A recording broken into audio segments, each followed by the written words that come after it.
Hola, ¿cómo están, estimados estudiantes de este nuevo curso de Apocalipsis? Vamos a entrar al tema 1 ya de lleno a la Biblia. Y antes que todo recordarles que es un libro muy extenso, es un libro muy amplio, por lo tanto estos videos van a ser solamente de apoyo en algunas temáticas donde pueda haber mayor dificultad. ¿Ya? Por lo tanto yo les recomiendo que en su material ustedes investiguen, ahí están las citas, visiten las citas y puedan estudiar más a fondo. Los videos son de manera más panorámica como apoyo audiovisual. Vamos a trabajar en este módulo del capítulo 1 al capítulo 3 de Apocalipsis. Bien, empezamos con esta primera parte, que son las cosas que has visto, del capítulo 1, versículo 1 al 20. Vemos que el libro Apocalipsis de Jesucristo revela la persona de Cristo y solamente Él es el contenido del futuro.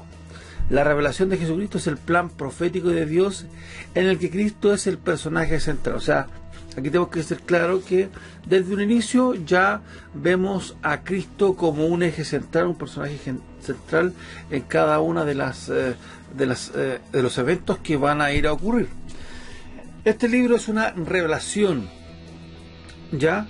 No es algo oculto, no es un misterio, es algo que se ha mostrado, aunque sí muchos lo consideran oculto o difícil de entender, justamente porque no hay una hermenéutica correcta, no hay un conocimiento correcto de algunos objetos y cosas que nosotros tenemos la opción de hacer el día de hoy y en este curso, de poder ir estudiando más a más profundidad este libro. La palabra griega original es apocalipse o apocalipsis o apocalipsis también con Y, que significa, en otras palabras, y usted ya lo ha escuchado en algunas oportunidades, descorrer el velo, descubrir o poner a la vista, revelar o manifestar. O sea, la intención del Apocalipsis es darse a revelar, es mostrar lo que va a ocurrir en el futuro escatológico, lo que va a ocurrir al fin de la era, lo que va a ocurrir en la tribulación, lo que va a ocurrir después de la tribulación, etcétera, etcétera, mostrarnos lo que va a ocurrir de manera cierta, de manera segura, de manera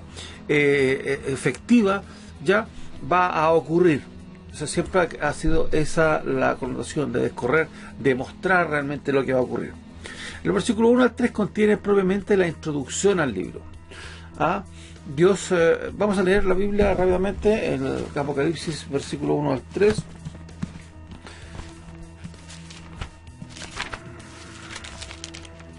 Apocalipsis capítulo 1 versículo 1 al 3. La revelación de Jesucristo de Dios, que Dios le dio para manifestar a sus siervos las cosas que deben suceder pronto, y las declaró enviándolas por medio de su ángel a su siervo Juan, que ha dado testimonio de la palabra de Dios y del testimonio de Jesucristo y de todas las cosas que ha visto. Ya, entonces Dios dio esta revelación a Jesucristo. Dios le dio, si se fija, la revelación de Jesucristo que Dios le dio para manifestar a sus siervos. O sea, Dios le dio a Jesucristo para manifestar a sus siervos, que le envió por medio de su ángel a su siervo Juan, la revelación de Jesucristo. Entonces, es el plan profético de Dios, que en Cristo es el personaje central, el cual tiene su origen en Dios y ha de ser manifestado a sus siervos, los redimidos. Ya, esta palabra, la revelación fue para manifestar las cosas que deben suceder pronto. O sea, esto nos habla para que nosotros tengamos conciencia, conocimiento de que estas cosas tienen un tiempo escatológico, tienen un lugar, una hora determinada y van a ocurrir pronto. Sabemos que para Dios el tiempo no es lo mismo que para nosotros. Quiere decir que no hay nada en el plan de Dios que obstaculice el comienzo de estos eventos. En cualquier momento Él tiene su tiempo, Él tiene el control de, como ya lo vimos anteriormente, aún aparentemente de lo malo, aún aparentemente de todas las cosas que están ocurriendo en el mundo. Él tiene un evento y Él tiene el control, Él es soberano. El mensaje viene a Juan, entonces por medio del ángel o mensajero de Cristo. Versículo 4 al 8, viene el saludo de Juan, y los destinatarios son las 7 iglesias de Asia Menor, que ya nosotros lo comentamos un poco en la introducción. Juan les envía un saludo que procede de la Trinidad. Los 7 espíritus es otro de los hombres que Dios le da al Espíritu Santo y se emplea el número 7 a lo largo del Apocalipsis como símbolo, ya lo vimos, de totalidad y perfección. ¿Ya? Vamos a leer versículo 4 al 8. Juan a las 7 iglesias que están en Asia, gracia y paz a vosotros, ese es el saludo, del que es, el que era y el que ha de venir, de los 7 espíritus que están delante del trono y de Jesucristo el testigo fiel, el primogénito de los muertos. Ahí estamos viendo que el saludo entonces se envía, que procede directamente de la Trinidad. Y del soberano de los reyes de la tierra, al que nos amó y nos salvó de nuestros pecados con su sangre, y nos hizo reyes y sacerdotes para Dios su Padre. A él sea la gloria y el imperio por los siglos de los siglos. Amén. He aquí que viene con las nubes, y todo ojo lo verá, y los que le traspasaron, y todos los linajes de la tierra harán lamentación por él. Sí, amén. Yo soy el alfa y el omega, el principio y el fin, dice el Señor, el que es, el que era y el que ha de venir, el Todopoderoso. Entonces aquí hay saludo y los 7 espíritus. Cuando hablamos de 7, hermano, no se olvide que es de perfección. Aquí hace referencia entonces al Espíritu Santo, a la perfección, a los 7 espíritus. Se ve la Trinidad, el Padre, el que era, el que es y el que ha de venir, el Espíritu Santo, los 7 espíritus y el Hijo Jesucristo. El versículo 7 anuncia la segunda venida de Cristo, como lo acabamos de leer. He aquí que viene con las nubes, y todo ojo lo verá, y lo que les traspasaron, y todo el linaje de la tierra hará lamentación por él. Sí, amén. Entonces aquí está hablando de la segunda venida de Cristo. Vino la primera vez como un cordero, ahora la segunda vez ya él está hablando, anticipando algo que vamos a tratar más adelante, que vienen las nubes, que todo ojo lo verá, todo lo que le traspasaron, y todo el linaje de la tierra harán lamentación por él. Su regreso a la tierra, como lo profetizó Zacarías 12:10, 14 al 14, 14:4, Mateo 24:30. Este versículo entonces establece el tema central del libro, ya que todo gira alrededor de la segunda venida de Cristo con poder y gloria. ¿Ya? Viene con las nubes, es decir, con majestad y gloria, como habla también Daniel 7:13. Viene de modo diferente de como vino la primera vez, que ya le comentaba. Ahora viene como rey a establecer su reino, a gobernar, ¿no es cierto? Viene con su iglesia, que ya fue arrebatada, que lo vamos a ver más adelante. Esto aquí está adelantando, está hablando de lo que va a ocurrir en el futuro, por supuesto. Y el versículo 1:8 aquí también se confirma la verdad de Cristo es Dios.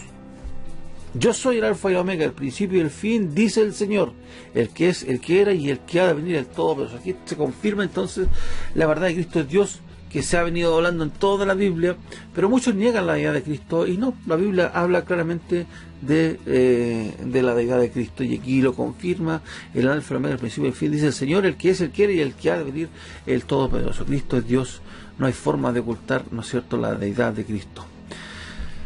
El Dios Todopoderoso, y los atributos reconocidos a Cristo son los mismos que posee Dios el Padre, por lo tanto Jesucristo es reconocido como Dios Todopoderoso. Después tenemos la revelación de Jesucristo del capítulo 1, del versículo 9 al 20, y esta es la visión de Juan. Estos versículos describen que Juan tuvo la visión más grande que sus ojos humanos jamás vieron, la visión del Hijo del Hombre glorificado en medio de los 7 candeleros de oro.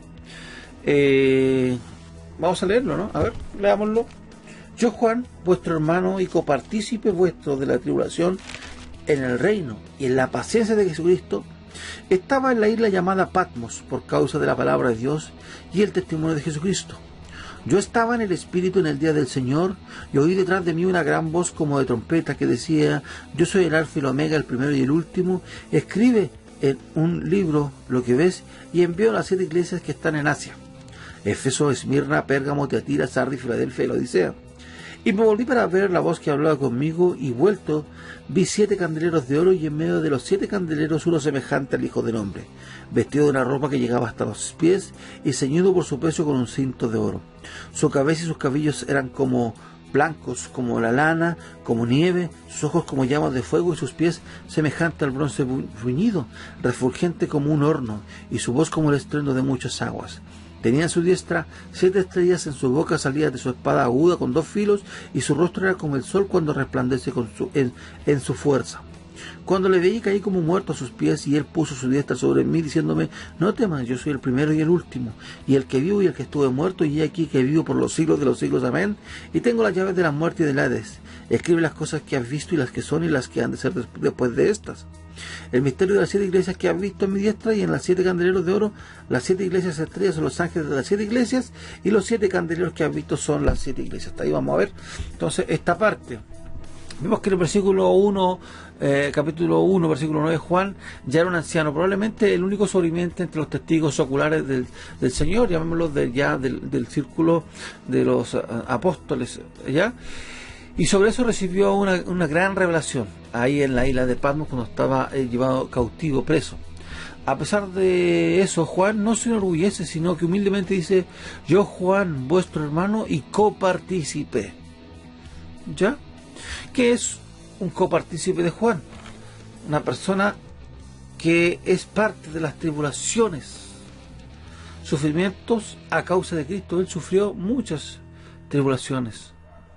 En el reino, periodo venidero de las bendiciones mesiánicas, y en la paciencia de Jesucristo, que es la resistencia y aguante bajo el peso de la prueba. O sea, Juan, yo, Juan, vuestro hermano y copartícipe. Eso es el versículo 9.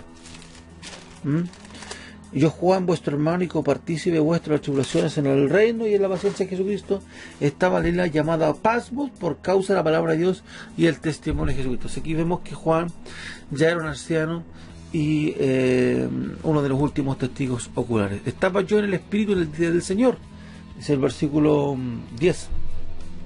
En resumen, el versículo 10 parece enseñar que cuando Juan estaba en Patmos, Dios le hizo experimentar un éxtasis que transportó espiritualmente al apóstol y lo puso en una situación donde contempló las escenas de lo que ha de ocurrir durante el periodo del Antiguo Testamento, llama el día de Jehová, y en el nuevo día del Señor.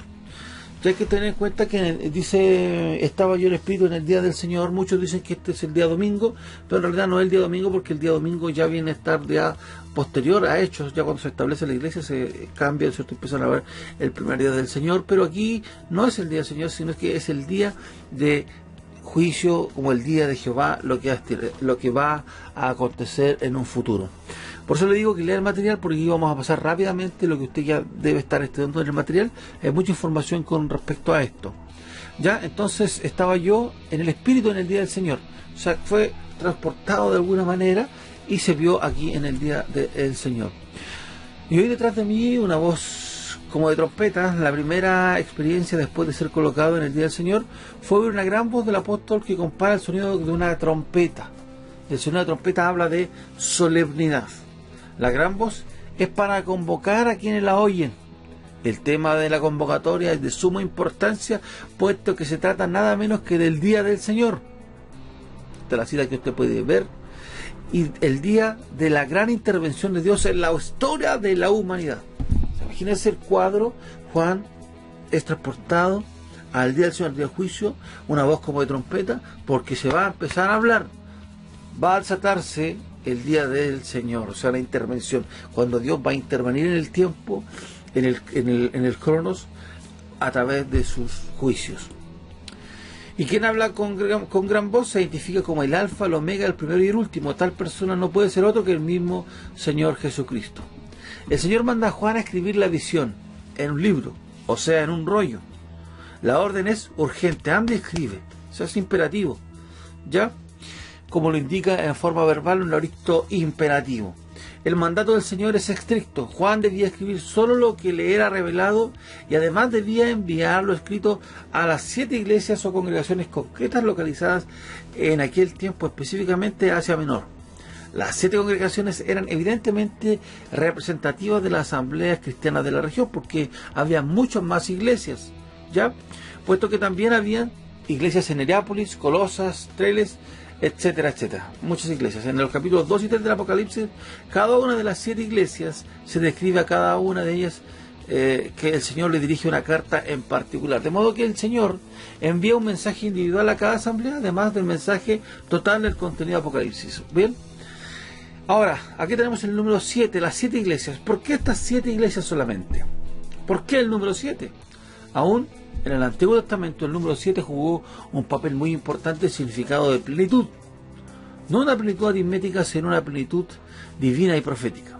En Apocalipsis aparecen 7 iglesias, 7 trompetas, 7 espíritus, 7 truenos, 7 candeleros, 7 copas, 7 estrellas, 7 cuernos de cordero, un sello, 7 sellos, perdón, 7 cabezas de dragón, 7 ojos, 7 ángeles, 7 montes, etcétera, etcétera. Entonces el número 7 en la Biblia significa realmente plenitud, algo completo, algo perfecto.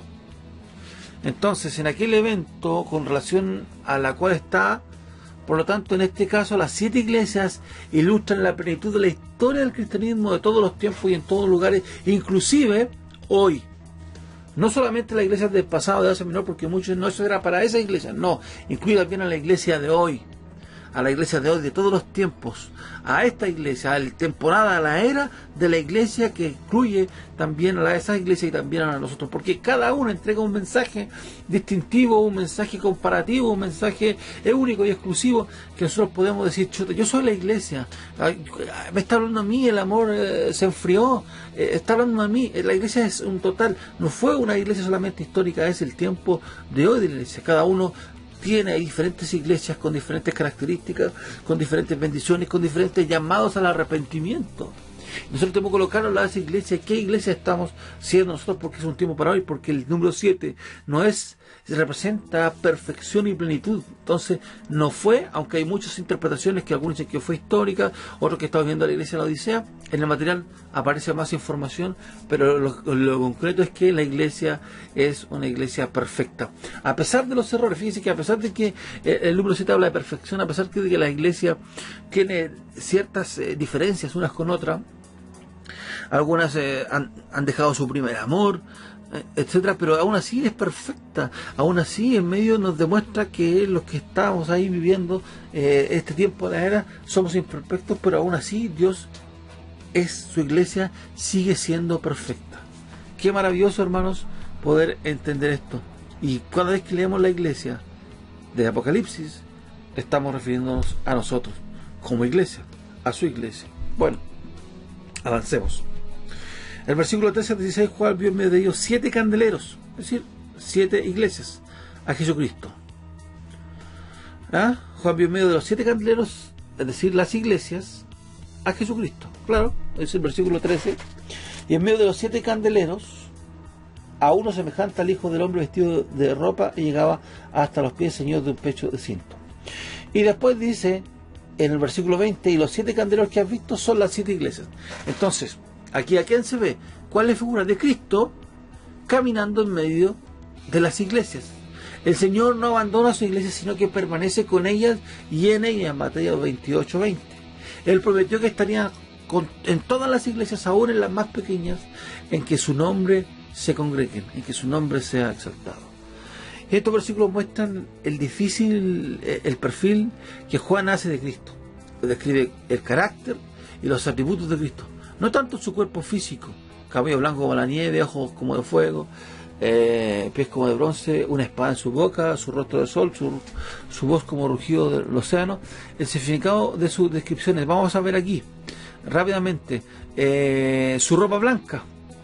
El Señor está vestido con un traje de gala, llega hasta los pies, dice el traje de sacerdote y juez, mostrado en su dignidad real. Este es el cuadro de Cristo como se presenta aquí en estos primeros versículos de Apocalipsis. Cabello blanco simboliza su eternidad, es decir, se vislumbra la pureza de su eternidad, de su sabiduría, su carácter de Dios. Su cabello blanco, sus oídos como llamas de fuego. A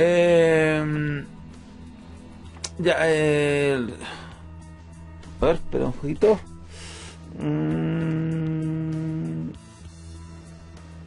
Sus ojos como llamas de fuego, perdón. Sí, aquí está ese oído. Es el símbolo de la penetración del furor que juzga y refina, redarguyendo y consumiendo a sus enemigos. Sus pies como de bronce. Es el símbolo tremendo del poder que Cristo pisotea el lagar del furor de la ira de Dios. Su voz como de estruendo de muchas aguas es un símil usado para describir la voz del Señor, sugiriendo autoridad y juicio. Y él tenía en su mano derecha las 7 estrellas. 7 estrellas, según el versículo 20, que habla, son los 7 son los ángeles de las 7 iglesias, los cuales son los mensajeros de cada una de ellas. Vamos a ver quiénes son estos ángeles también, que son importantes, porque este mensaje se está refiriendo aquí también a los ángeles. La espada de 2 filos, vamos a verlo más adelante, eso de las 7 iglesias, los ángeles. La espada de 2 filos describe también la autoridad judicial de Cristo, la cual juzgará y castigará a los incrédulos. Las espadas es la palabra de Dios, y esta misma palabra juzgará a los impíos. Su rostro como de sol es símbolo de la gran gloria y fuente de toda luz. Cristo es el sol de justicia. Versículos 17 y 18 dice: cuando le vi, caí como muerto a sus pies. Igual que el profeta Daniel, cuando tuvo la visión del Señor en Daniel número 10, Juan también cayó al suelo como muerto a los pies de Cristo glorificado. El apóstol aquí demuestra un verdadero aprecio hacia la gloria y la santidad del Señor. Nadie puede comparecer delante del Señor en su propia fuerza. Nadie. La santidad de Dios es tan grande que es el atributo elevado a la tercera potencia. Dios no es amor, pero es santo, santo, santo.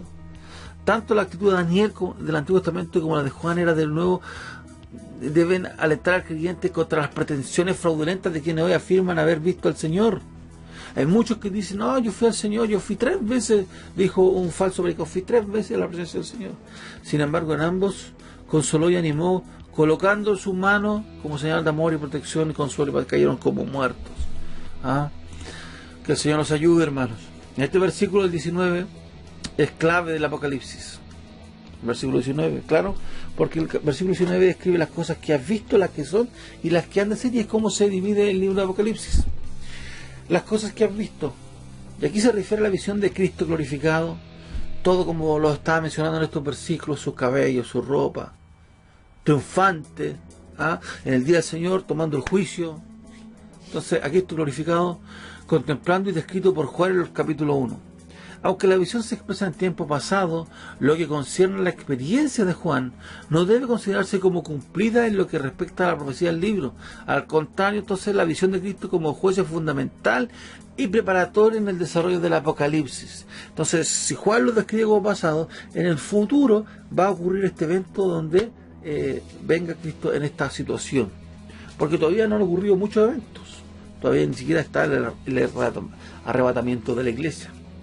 Entonces representa la obra de Cristo en 2 divisiones restantes del libro, en donde Él juzgará a la cristiandad infiel y después a los judíos y a los gentiles también en la tribulación. También las cosas que son, o que tienen su existencia ahora, es decir, la edad presente de la iglesia, ya que constituye la segunda división del libro. Esta etapa abarca el capítulo 2 y 3, que son las cosas que son esto. ¿Cuáles son las cosas que son esto? Ahora, capítulos 2 y 3. ¿Y de qué trata el capítulo 2 y 3? Lo que le contaba adelante, de las 7 iglesias, del tiempo ahora, el tiempo de la iglesia. De la iglesia. ¿Sí? Las cosas que son.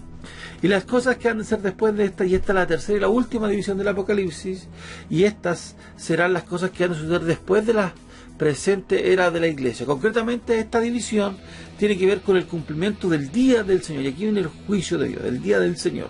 La Biblia, siempre que se habla del día del Señor, generalmente se está refiriendo al día de juicio, que comienza con los juicios de la gran tribulación o la semana 70 de Daniel.